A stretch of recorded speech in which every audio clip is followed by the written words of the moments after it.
Hi po sa lahat. Yan, good afternoon sa ating lahat.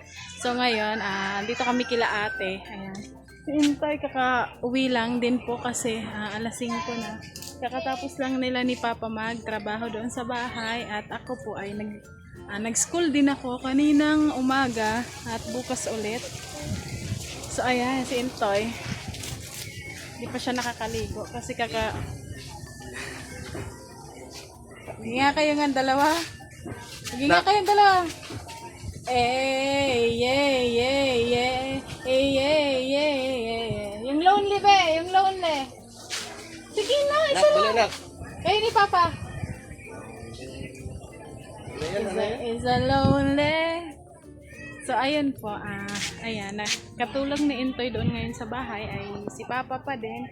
At sila pa Junior ay hindi pa nakapasok kasi may sakit, may trangkaso at hindi ko pala napakita ngayon yung update doon sa bahay, siguro sa mga susunod po na araw para naman kumbaga madami na yung bago na. So ngayon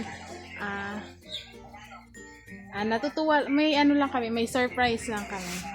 Surprise kami at natutuwa kami, sobrang saya namin ni Intay kasi may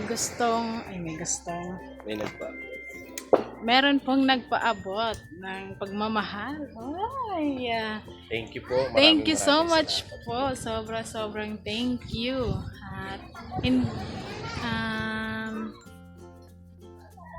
Ano? wait lang po. Ayun, ito na. Ito na. Sorry naman. Binasa mo. Sinigurado ko lang po na tama yung babanggitin kong kung taga saan po siya. Bali, nagpadala po siya ng pagmamahal para kay mama. Ayan. Natutuwa daw po siya. At, ayun. Sabi niya sa akin, gusto niya daw magbigay ng pagmamahal para kay mama. Thank you po kay tita ng Brisbane, Australia. Ayan. Brisbane siya. Tapos ngayon, nag-ano po siya, nagpadala po siya ng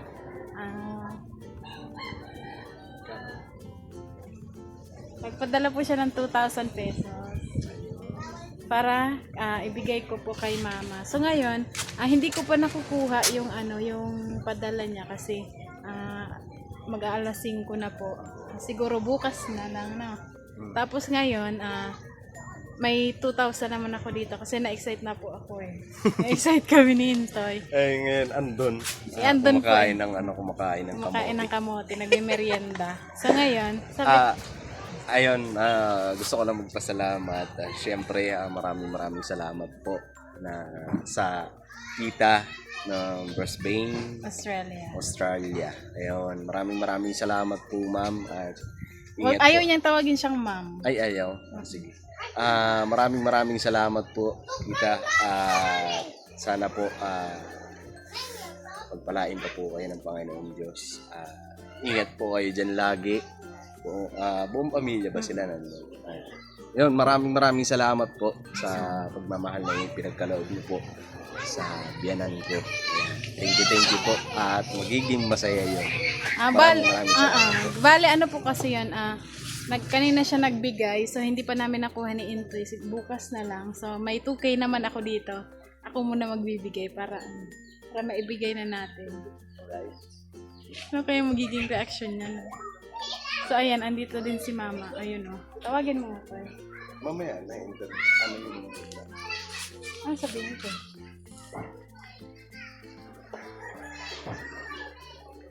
Ba't may binulong? Basta. Anong itatanong ko? So ayun, ang sabi ni Intoy, interviewin muna daw natin konti at ayun ayun siya.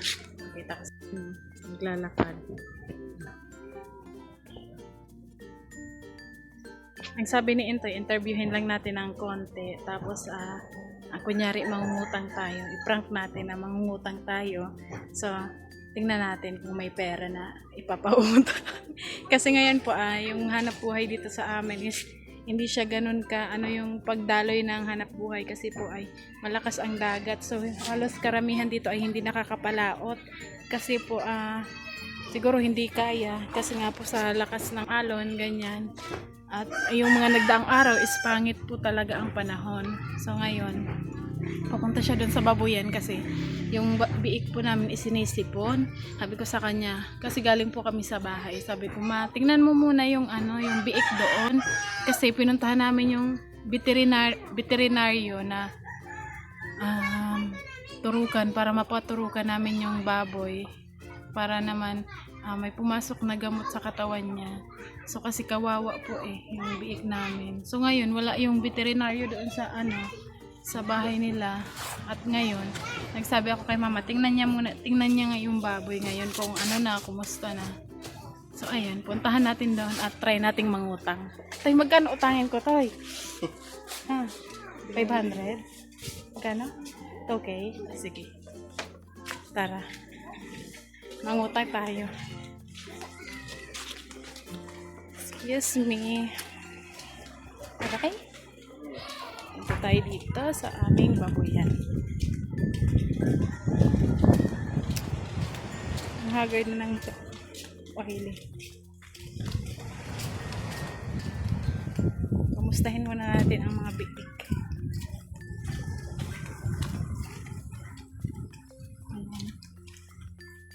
Kung kumusta na sila. Agoy. Ayun yung may sipon. Kawawa.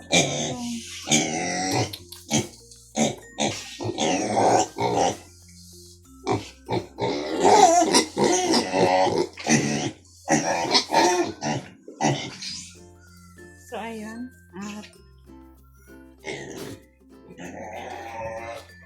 dito si mama, puntahan natin. Kunyari mangutang tayo pambayad ng pampaturok sa biik. Mare. Ma-vlog kita. May sasabihin ako. Ito kami sa tabi ng dagat. Oo, papapaman lang. Ang ito. Pinuntahan namin yung yung sa biik, wala man doon. So, nakita ko yung biik, kawawa kasi parang ang ilong niya, Tagalog ka dito, nahirapan siyang kasi sipon. Wala yung yung mag-i-inject. Wala kasi yung veterinaryo ng doktor siya ng mga hayop. Sabi ko nga ni Rio, kung may bistado pa ka mo, kung may kilala pa ba kayo na pwedeng Wala man akong kilala, hindi man ako ng baboy. kasi kawawa, hindi pa namin vitamins lang yung napapainom namin. Tapos ngayon, kasi hindi pa pumapasok yung sahod namin sa dito sa vlog, hindi pa pumapasok. So ngayon, dahil wala na din kaming pang budget ba, wala kaming pang gas, manghihiram sana ako kay mama ng pera.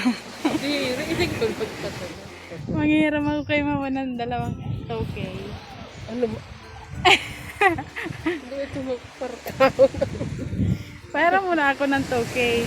Sinama ko sa vlog para hindi ka makatanggi. Okay lang.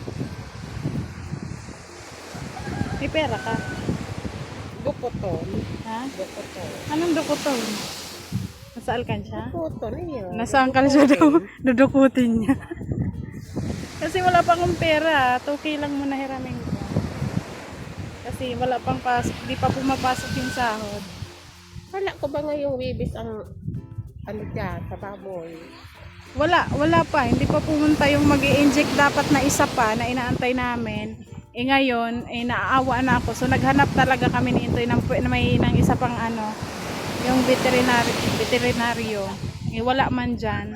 So, pupunta kami doon sa bayan para maghanap kung anong pwedeng igamot. Kaso nga lang, wala kaming pera.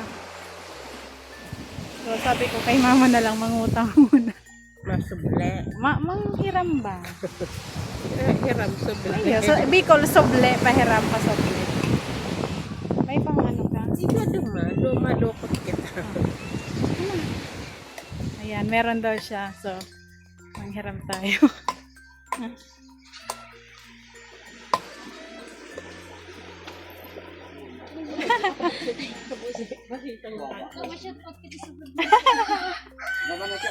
Ay, siling ka sa buong mundo. So, ayan, sabi niya po, magdudukot daw siya sa alkansya niya. So, tara, samahan natin siyang magdukot sa kanyang alkansya. Meron palang alkansya ang merienda pa lang, wala pang hapunan. So, tara.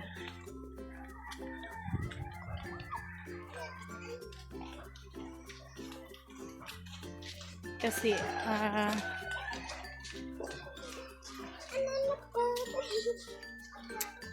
so may tinatago-tago ka palang pera. Pero hindi na baga. So dadagdagan. Padadagdagan yung ipon mo. Nakasan si papa mo, be?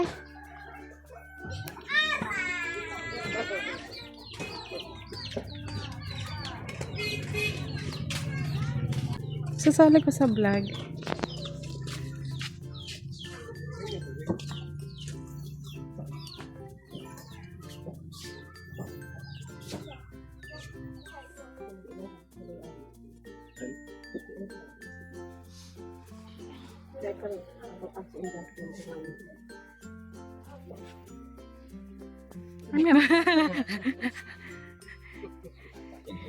Ang kalsiyang nadudukot. Ipon na nadudukot. Dapat kayo ibang ko. Liit-liit na iniibang ko.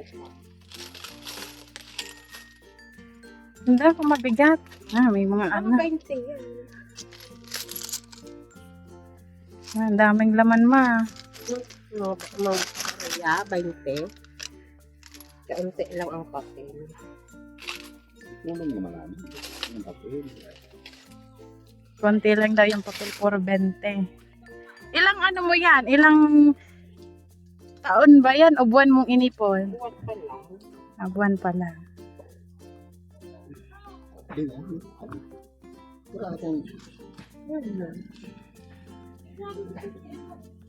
Thank you. Ibabalik ko lang sa sahod. So, ayan. Po, nakahiram tayo kay mama ng 2,000 pesos kasi masalamat.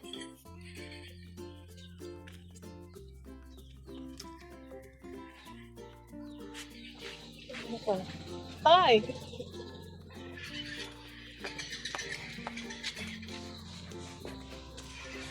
Nakahiram ako ng 2,000 pesos. Nakahiram ako. Di ba? Tapos ano gagawin? Ano ba? Ibalik ko. Tapos dagdagan ko rin yung dalawa. Punta ko muna doon sa ano. Sabihin mo lang. Ibalik mo na lang. Sabihin mo lang. Oh, Pumasok na pala. pumasok ka pala sa akin namin. Nakikita na kayo na Sige. Yes. Salamat na marami. Tapos, yeah, dahil sa pinahiram mo ako ba, Dadag, may, may ano yan, may tubo. Yan. sige. Doon muna ako. Tara. Pati ko. So, ayan. Nag-suggest ang ating intoy na, so, ayan, dahil pinahiram niya tayo, dagdagan natin to ng ano. Dagdagan na natin to kasi madiliman dito kila ate. Wala pang people. Nasa school pa ang iba. So, ayan, konting pagkakakilanlan lang kay mama. Gusto ko lang ipakilala sa inyo kung ano ang paano maging ina ang nanay ko. So, ayun, dahil broken family kami, ayan, kay mama ako lumaki, at yung mga pamangkin ko dahil yung ate ko naman is nagtrabaho na sa Maynila at iniwan niya yung mga anak niya kay mama. So, kay mama kami lumaki. Ayan. At si mama, pagdating sa pera, ano po yan siya sa pag-budget at kung baga ito, halimbawa itong 2,000, kita mo sa isang linggo. 2,000 pesos. Halimbawa, itong 1,000 na to, budget to para dito lang. Halimbawa, pambili ng bigas, pambili ng ulam, ganyan. Pambaon. O yan. Tapos yung 500, itatago niya yan. Ganyan siya. Yung parang kailangan, dahil kahit dati pa, nung mga bata pa kami. Bluetooth low. Ingay mo na. Dapat may tabi ka. Halimbawa, kagaya nito, 2,000 pesos. Tatabi niya dito yung 500. Tapos, di ba, just in case of emergency, meron kang makukuha. Patali. Kain ka daw doon kila Lola kasi may isda doon. Dali na. Manila, harus lumalubo. So, ayun, balik lang tayo at ayun na, kakain daw si Kenzo. Ayun, nasikaso muna siya ni Mama at kagaya niyan, ano ba tawag dito? Hands-on siya. Simula ng bata pa kami. Hands-on ba siya? Pero, kagaya niyan ngayon kay Kenzo, kapag si Intoy busy doon sa bahay, ako naman papasok, si Kenzo papasok. Aalis po kasi ako dito sa bahay ng 7:30 AM. Si Kenzo naman alas 8 pa aalis. So ngayon, gabi pa lang nire-ready ko na yung damit ni Kenzo para kinabukasan. Tapos iiwan ko na lang dun sa bahay nila yung susuotin ni Kenzo. So ngayon, 6:30 ng umaga pupunta na kami dito at almusal. Tapos magagayak na ako sa sarili ko. Ngayon, si Mama naman, si Intoy naman pupunta na doon sa bahay para magtrabaho. At si Mama na muna ang pinakikisuyuan namin kay Kenzo para pagpasok niya sa school. Kasi, pero ano lang naman po, kapag kami ay may ginagawa mag-asawa. Tapos, ayan, ano din siya pagpakain. Ayaw niya nang aanahan sa oras ng pagkain. Yan, kailangan talaga, anong oras na? Di pa kayo kumakain. Kahit sa amin na malalaki na kung anong oras dapat kakain na. Yung para bang, hands-on nga po siya. So ngayon, dati kasi, yung mga meron kasing ang pagkakakilala sa mama ko is masungit. Yung kung baga, dahil nga sa nangyari na sa amin noon ni Intoy, nung pangapanahong nagtanan kami. Ngayon lang namin na-realize na dapat lang pala talaga na ganun yung maramdaman ng magulang dahil sa ginawa ng mga anak. So, noon pa yon yung galit niya, syempre, yung sakit, yung niya sa amin ni Intoy tampo. Pero ngayon, matagal na. Buntis pa nga lang ako kay Kenzo, okay na kami. Ayan, naging okay na ang lahat, nagkapatawaran, humingi ng tawad. So ngayon naging okay na kami at alam ko naman sa sarili ko na kung gaano kabait ang nanay ko. Sabi ko nga, kahit na mahirap kami, hindi ko yun ipagpapalit. Naalala ko nung bata pa ako, sabi ko sa sarili ko na kahit hindi ako palagi nagsasabi ng I love you, mga ganyan. Kasi parang nahihiya ako. So ngayon, iniisip ko sa sarili ko na hindi ko ipagpapalit yung nanay ko kahit kanino man dyan, kahit sino pang pinakamayamang tao sa babae sa mundo, hindi ko ipagpapalit yung nanay ko. So, ngayon, kapag may sakit ako, pag may sakit si Kenzo, siya lahat nag-asikaso. At yun, pasalamat kami ni Intoy kasi, ayan, kahit na may sarili na kaming pamilya, nakaalalay pa din sa amin yung mga magulang namin. Ayan, salamat kami talaga. At yun, dahil pinahiram niya tayo ng 2,000 pesos, ibigay na natin yung 2,000 niya. Sabihin ko, hindi ko na kailangan kasi pumasok na yung sahod namin. Meron naman ako dito ng 2,000. Hirap, anahin ko muna. Ayan. So, magiging 4,000 yung pera niya. Parang ang dami. Ang dami na. Si Mama po kasi, kagaya kung ano yung pagkakakilala niya sa akin, ganun yan si Mama na, alam niyo po yung hindi din sanay sa camera, mahiyain. Kung baga, hindi confident sa sarili pagdating sa camera. Pero si Mama ay magaling kumanta, maganda po ang boses ni Mama. Hindi nga lang ako nagmana. Pero okay lang yun. Ayan. Andito na yung bari. Ito ay 4,000 pesos. Andito na yung 2,000. Ayan. 2,000. Tapos 2,000. Bali 4,000. Kasi dinukot niya pa naman to sa angkal siya niya. So, puntahan na natin at ibigay na natin to. Sabihin ko pumasok na sahod namin. Ayan. Thank you so much po ulit sa nagbigay kay tita ng Brisbane, Australia. Siya din po, pasalamatan natin ng sobra. Ma? Dahil halugod, pumasok ng sahod namin. Kakapasok lang. Pinabot-bot lang kita sa, sa iyo, no?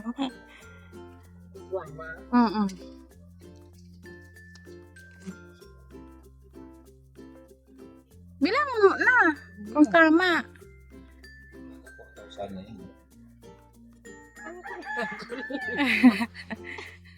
Ito ka na, Col. Pera. Ang dami na.